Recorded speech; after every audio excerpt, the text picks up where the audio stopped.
everybody. Welcome to Active Churches at Home. This is the last Sunday of the year. We hope you guys have had a great Christmas. We hope that you're getting ready for the new year. And as we've closed out the year here at Active, we just thought we want to have a great conversation with you, our church, because this year has been overwhelming. Yeah. This year has been hard. This year has been different. This year has been difficult. You can fill in the blank in the comment section below. This year may have been different than we ever expected. I mean, when we came into 2020, I imagine we came in with dreams, hope, ambitions. The calendar turn was one of those things of like, yeah, I get to start all over again. But we felt it as a church community that, this year was something that we weren't expecting. In and amongst all this chaos, in and amongst all this pain and worry and maybe even frustration, I can say for myself that I've seen our church experience better stories pretty often. How about you guys? Have you guys seen some better stories that have happened this year in and amongst all that's been 2020? Yeah, I was just thinking about all the better stories, 105 specifically better stories of people who were baptized at Active Church, and a few that come to mind is Shauna French is on our team here at Active, and her nephew Isaac got baptized, and I know that there's a powerful story there. We had, man, if I share this, I'll probably cry. We had a staff member on our team that was Shauna's mother-in-law, Kim, that passed away a couple years ago, and that day, Megan, Isaac's mom, shared with me that Isaac was going to get baptized, and then he got baptized in Kim's Better Story shirt. And it wrecked me. It wrecked me, But he's an incredible man, and he's got an incredible story. And so, Isaac, shout out to you. I just love that we have a place where people from all walks of life, whether they're new to this or they've been doing this a long time, they can take that first step into a better story. Yeah. And faith wasn't natural for him. He was on the journey with us for about a year. I mean, maybe even 2 years since his grandma passed away. He's been really trying to figure out what faith looked like. Yeah. And he found it here at Active, and that's been really, really cool to see that growth that's happened since he first came. Yeah. How about you, James? Yeah, as we talk about better stories, I feel like online and social media is getting kind of a bad rap these days. I know everybody's getting fatigue, all that stuff. But I would say one or two of my better stories would involve that. I mean, I think we've seen so many people engage with our online content. We've seen people begin to take those steps into figuring out faith and figuring out what church looks like, just simply because we've had such a strong presence online. My wife, some of you guys know her, she's on staff as well. She handles our social media, so she gets to I get a little bit of an inside scoop of the messages that we receive, the high fives that we're getting, the people that really are having their lives changed through experiencing our church through online if they're not ready to be here on campus. But just our whole live stream and online experience, I think, is a better story. And then just how our team has pivoted as well. I think me and Joe kind of joke around about all the things that we have just learned this past year. And we've learned a lot spiritually, emotionally, I think, about ourselves, but also in a very practical way with what we get to do. There's just so many different skills that our team has grown in, pivoted so strong where maybe other churches or organizations have struggled. Man, our team has turned it on, and really all for the purpose of telling better stories and reaching more people. Right. There's a joke that we have for those of you that watch and are listening. There's a joke that says, "Hey, they don't teach you this at Bible college, right?" like there's not a pandemic class at Bible college, or how to get the audio right, or how to get the camera angle right, and are you dressed right for worship online, right? All of that was just something that we've learned this year, and so we've learned a lot. I'm sure you've learned a lot. There's a lot of better stories. Yeah, thank you for sticking with us through all the hiccups, all the technical difficulties. We've been learning, and I'm saying that in a lot of ways, I think the kingdom is going to be a lot richer because of the things that we've learned over the past 9 months. The better story that comes to mind for me is two of them. One, really quickly, my pops came to know Jesus this year, and I didn't grow up in faith, didn't grow up in church, and so my dad making a decision for Jesus was something that I've been praying a long time for. And the fact that he did it here, I'm making emotional. The fact that he did it here at Active with our team, and he loves our church. He jumped into Rooted. Shout out to his Rooted group. He loves you and misses you already. He talks to me all the time. It changed his life, and it changed my life, and it changed my brothers and sisters' life. It changed our whole world because now we have a version of my dad that is pursuing a better story all the time, and he has hope And that's the most beautiful thing. So awesome. shout out to you, Dad. I love you. That's awesome. And second story I come to mind is actually in the middle of the pandemic, we weren't meeting at all. Celine, who is on our staff here as one of our maintenance facility people, she was able to baptize one of her friends via Zoom. Yeah. Right. And she did it in a bathtub. She's like, I don't know if I can do this. And so Shauna, who deals with our First Impressions team, she walked her through what baptism looks like. And we literally did a baptism over Zoom in a bathtub. And I remember me and my wife, Diana, watching this and us going like, oh my gosh, this is like what they talk about in the Bible. Like stuff like this happening where people where they're at are making decisions to follow Jesus in that moment. And there wasn't like a pastor there. There wasn't like somebody with a certificate. It was just somebody saying, you want to follow Jesus? This is what we do. Let's do it together. So those two stories come to mind. That's great. And so as we think about 2021 and the flip of the calendar year, we want to make this next year different, right? In some way, but it doesn't necessarily feel like it can always be different. Mike, do you have any tips, any thoughts on how we can make 2021 count and a better story be possible as we head into this next year? Absolutely. You know, as we talk this through, I want to encourage you, for those that are watching, those that are listening, if there's better stories that you have that happened this year, would you comment below and let us know? Because we would love to celebrate those stories with you. And I think this is an important conversation because we often believe like the new year, the flip of the calendar, or the digital flip of the calendar now, like that's going to be enough momentum to tell a better story. But we realized, especially this year, like January, February, we were kind of excited about it, but then March hit, the pandemic hit, right? We lost Kobe this year. Man, I forgot. It feels like it was years ago, but there was a lot that hit us immediately. And I think that it's really important for us to identify, like, just because the calendar flips doesn't mean that difficult things go away and pain goes away, grief goes away, right? That's really good. And so I was reading the story in the letter of Acts, and Luke, who investigated the story of Jesus, he writes this letter.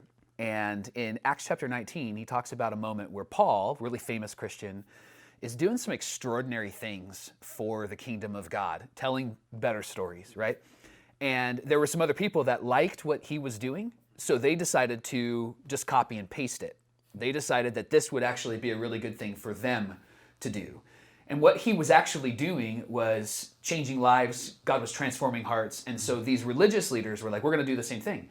So they came in contact with what Luke says is a demon-filled man. Now, I get that it's 2020 and going to be 2021, and I get that that feels a bit weird, right? Yeah. Like, are we watching Netflix or HBO Max? Like, what are we, you know, like, is this a superhero movie, you know?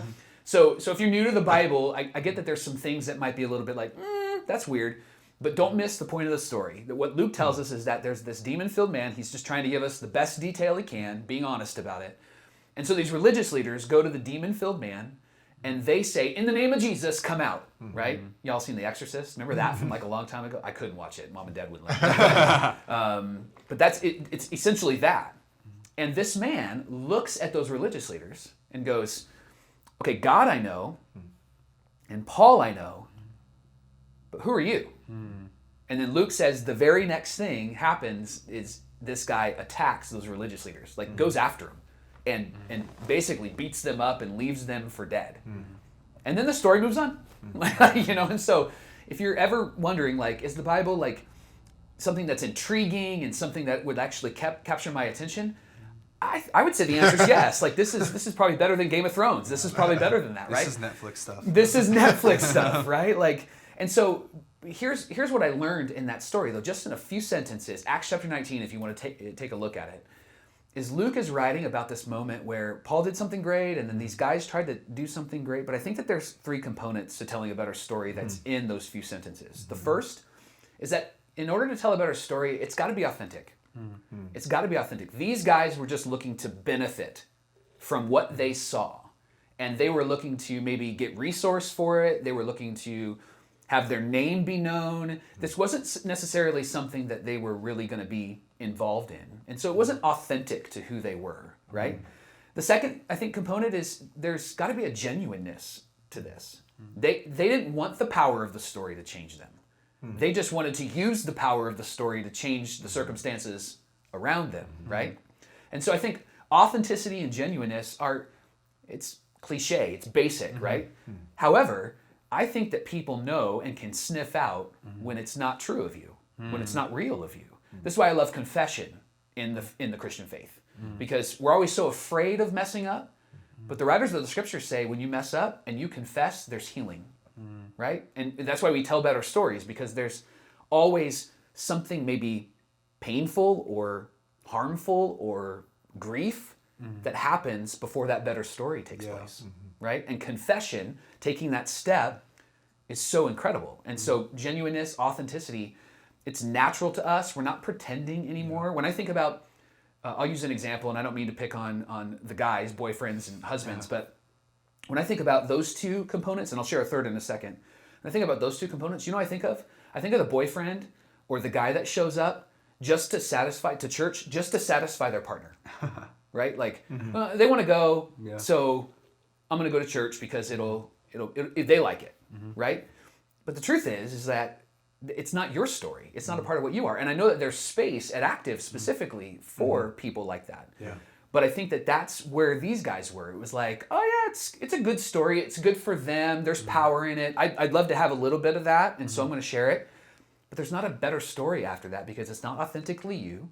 It's not genuinely you. And I think the third component to a better story, it's got to be personal. And two questions that I was really wrestling with this year, that a mentor of mine really challenged me with, was, what do you want to be known for? And so thinking that through. That's really good. And then the second question is, what do people know you for?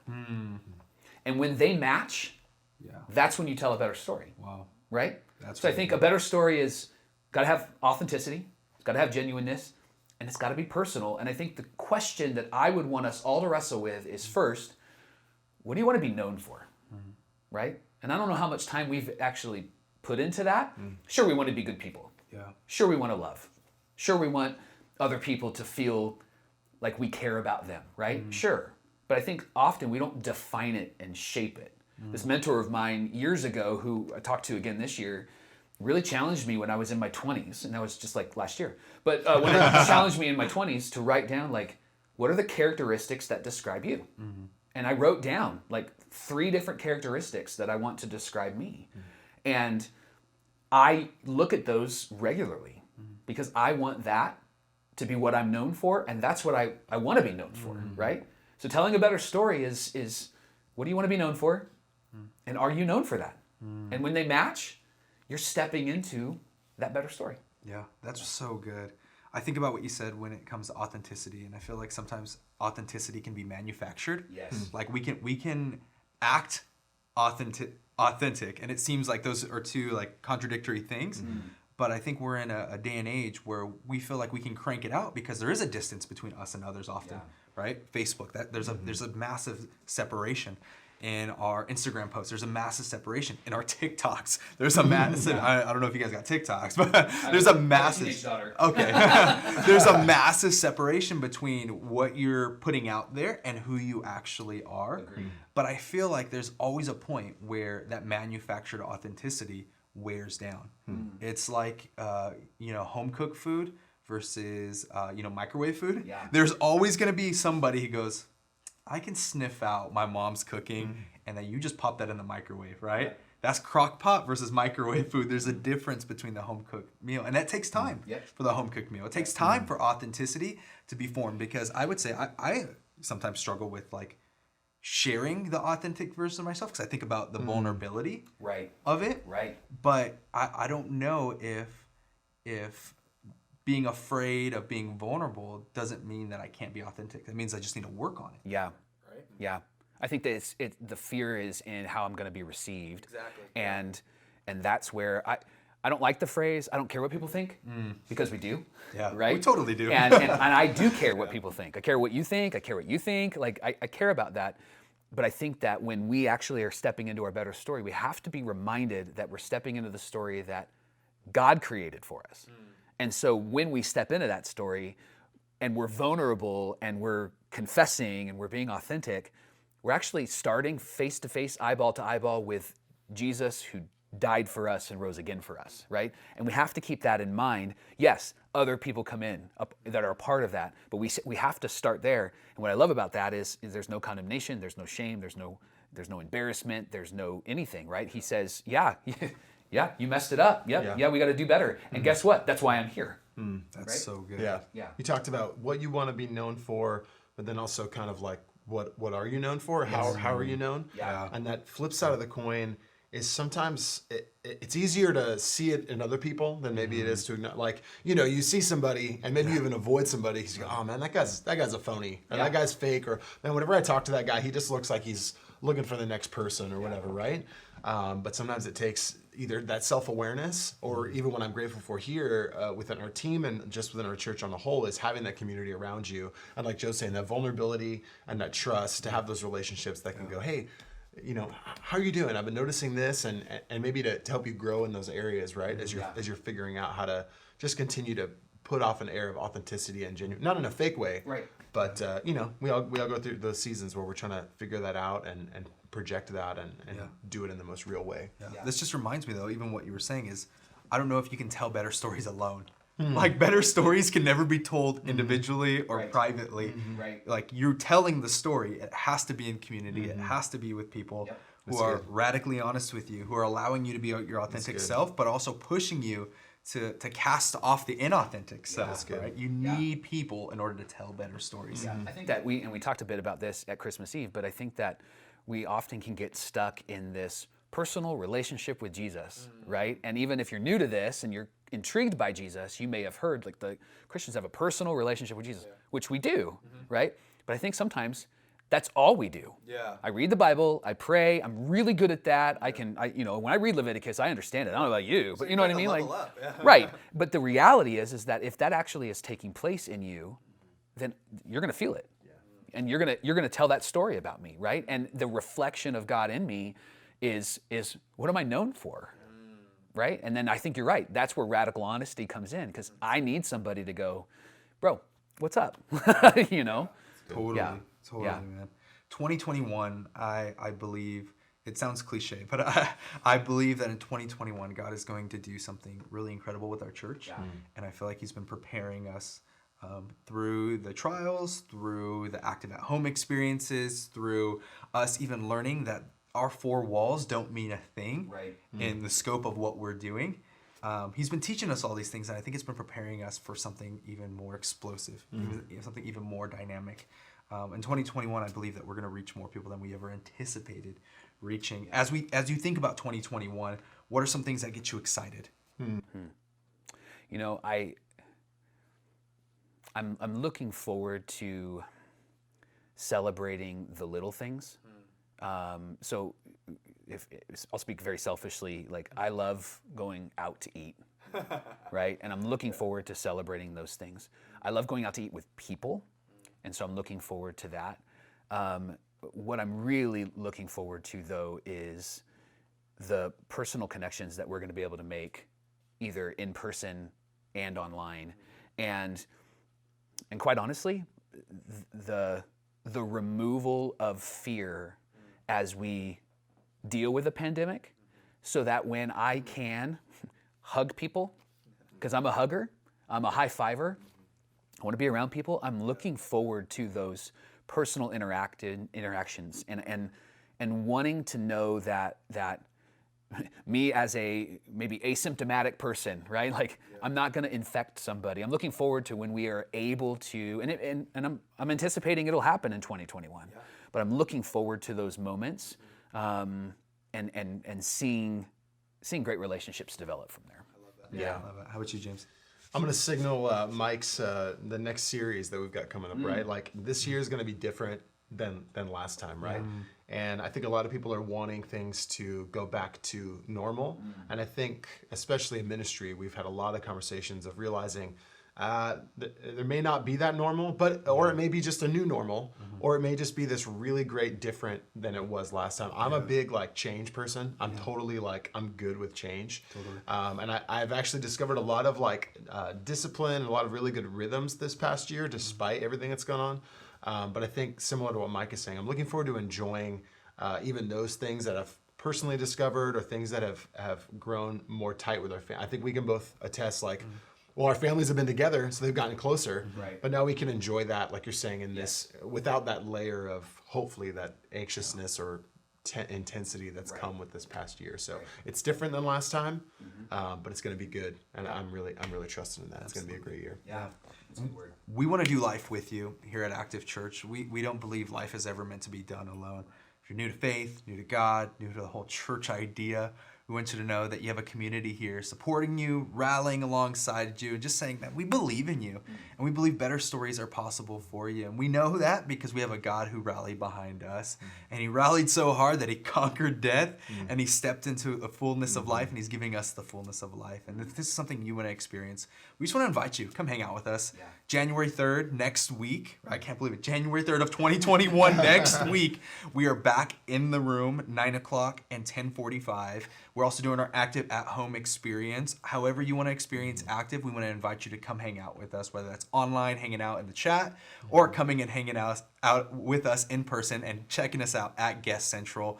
We just want to get to know you, and we want you to tell that better story wherever you are at today. But we've also been able to do a lot of crazy things in 2020, like our Dollar Club moments. We've been able to give away, I think it was, $3,000 last week to 3 families in need. Thank you, Active, for that. If you haven't checked out that video, it's on our YouTube and our Facebook account. But we've been able to do so many things because of your generosity. And 2021 is going to be really a year that we provide significant hope in our city and in our community. We want to be just not in our city, we want to be for our city in every single way. Be a part of this journey that we're telling together here at Active Church through your active giving. You can give with us online at activechurches.com, click the give button, or you can text the amount to the number that is on the screen right now. And let's tell some better stories together this next year. 2021 is happening. Anything you guys want to say before we close out today? Bro, I'm excited for you because you're going to be celebrating your 1-year anniversary, being married for a whole year. Your wife put up with you the whole year. That's exciting. Yeah, there's so much happening this And then James, you're going to be year 7, I think, here at Active. Yep, right? my 7th year. Yep. Wow, that's fantastic. And we're going to have Easter. And we're going to have Easter. Yeah, and I'm doing in October of 2021. I'll be here 20 years. Wow. Amazing, huh? I started when I was 3. And so, but yeah, 20 years, man. Yeah, so it's gonna be a big year, and I do hope that you come and sit with us, come and watch with us. We have so many great things coming up at the beginning of February, Baptism Sunday. If you're thinking about life change, we'd love to see you on that day. And as you heard, if you can't be here, we can figure it out, and we can baptize you at your house or in your pool or in your tub, wherever it would work best. So we would love to have you come and sit with us and come and watch with us here at Active. We got one more thing, James. We got some music that we want to play. Do you want to kick us to worship? Yeah, we're gonna get to worship right now, wherever you guys are at. If you're watching at home, if you're watching in your car, this is just a moment for us to sing together, or you can just sit back and enjoy the music that we're about to hear. So yeah, let's do it. Thanks so much for joining us. We're excited to be with you today. So let's worship together right now.